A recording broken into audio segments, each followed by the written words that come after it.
Hey everyone, and welcome to our channel. Today we're diving into the world of Equatorial Guinea, a place you might not know much about. It's a small country on the west coast of Africa, and it's full of surprises.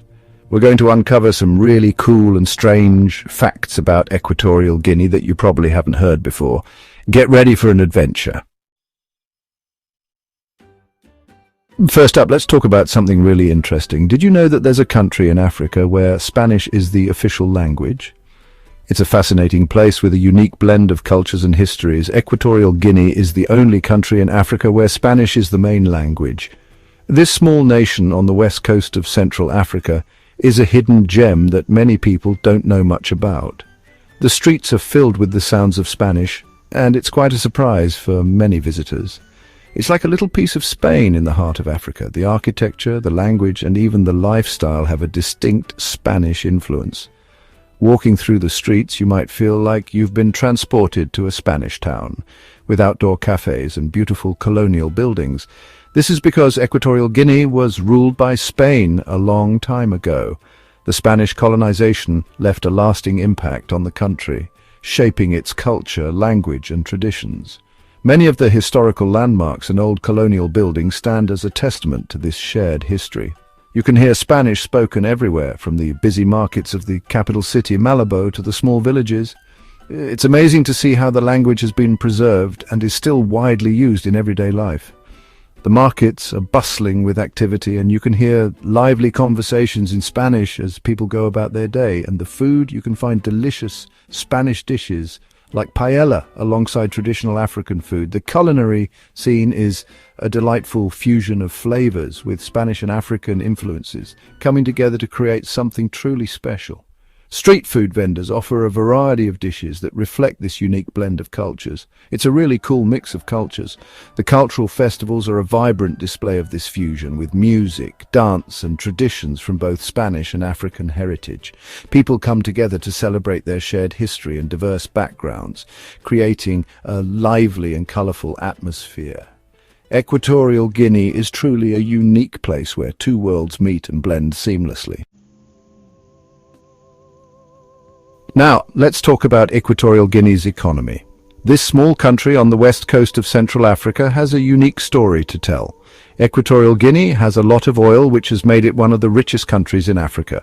The discovery of oil in the 1990s transformed its economy almost overnight. But here's the thing, even though the country has a lot of money, not everyone benefits. The wealth generated from oil has not been evenly distributed among its citizens. Some people live in fancy buildings and have a lot of wealth, enjoying a lifestyle that rivals the richest in the world. These are often the elites and those connected to the oil industry, while others struggle to afford basic things like food and healthcare. In rural areas and poorer neighborhoods, the story is very different. Many people live without access to clean water, proper sanitation, or adequate medical care. It's a reminder that wealth doesn't always reach everyone. The stark contrast between the rich and the poor in Equatorial Guinea highlights the issue of income inequality. Despite the country's vast oil wealth, many citizens remain in poverty, struggling to meet their basic needs.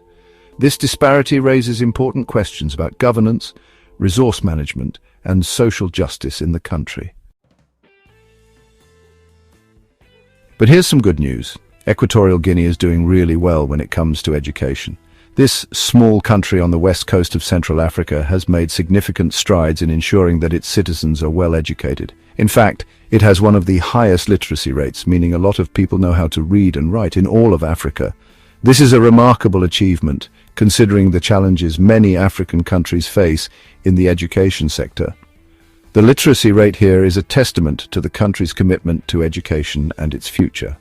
The government believes that education is super important, and they are putting a lot of effort into making sure that everyone has access to it. They have implemented various programs and policies aimed at improving the quality of education and making it accessible to all, regardless of their socio-economic background. This includes building new schools, training teachers, and providing educational materials. They offer free education to all children, which is amazing. This initiative ensures that every child, no matter their financial situation, has the opportunity to learn and grow. Free education not only helps in reducing poverty, but also empowers the youth to build a better future for themselves and their communities.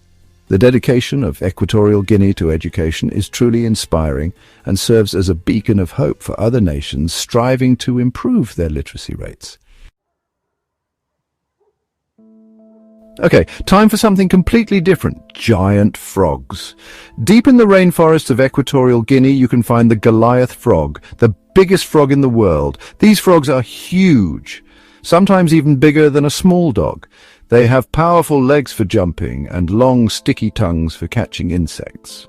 Sadly, these amazing creatures are facing danger because people are cutting down too many trees in their rainforest homes. Let's head over to Malabo, the capital city of Equatorial Guinea. Malabo is a really cool city because it's located on an island. Imagine that, a whole city on an island just off the coast of Africa. You can see a mix of old and new buildings in Malabo.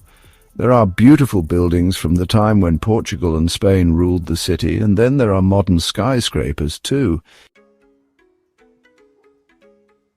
Let's talk about food. Equatorial Guinean food is a delicious mix of African and Spanish flavors. Imagine spicy African chilies combined with smoky Spanish paprika, all used to create mouth-watering dishes. One of their most famous dishes is called pepe soup, a flavorful fish stew, and of course you can find Spanish favorites like tortilla española, a kind of egg omelette. Now let's talk about something serious. Politics. Equatorial Guinea has had a complicated political past. One president has been in charge for a very long time, and there are concerns about human rights in the country. It's important to remember that while Equatorial Guinea has made progress in some areas, there are still challenges to overcome. Despite its challenges, Equatorial Guinea has a lot to offer visitors. It's a beautiful country with stunning rainforests, amazing wildlife, and a unique culture. However, not many tourists visit Equatorial Guinea. This is because it can be difficult to get a visa to enter the country, and some people are worried about safety. But for those who are adventurous, Equatorial Guinea is a hidden gem waiting to be discovered. Equatorial Guinea is a paradise for nature lovers. It has an incredible variety of plants and animals, some of which are found nowhere else in the world. Imagine walking through lush rainforests, listening to the sounds of monkeys and birds, and maybe even spotting a chimpanzee. But just like with the Goliath frog, it's important to protect these natural wonders from deforestation. The good news is that Equatorial Guinea is working hard to improve its tourism industry. They're building new roads, airports, and hotels to make it easier for people to visit. They also want to make sure that tourism is done in a way that protects the environment and benefits local communities. And that's it for our journey to Equatorial Guinea. We hope you enjoyed learning about this fascinating and often overlooked country. Don't forget to give this video a thumbs up if you enjoyed it, and subscribe to our channel for more amazing travel content. Until next time, keep exploring.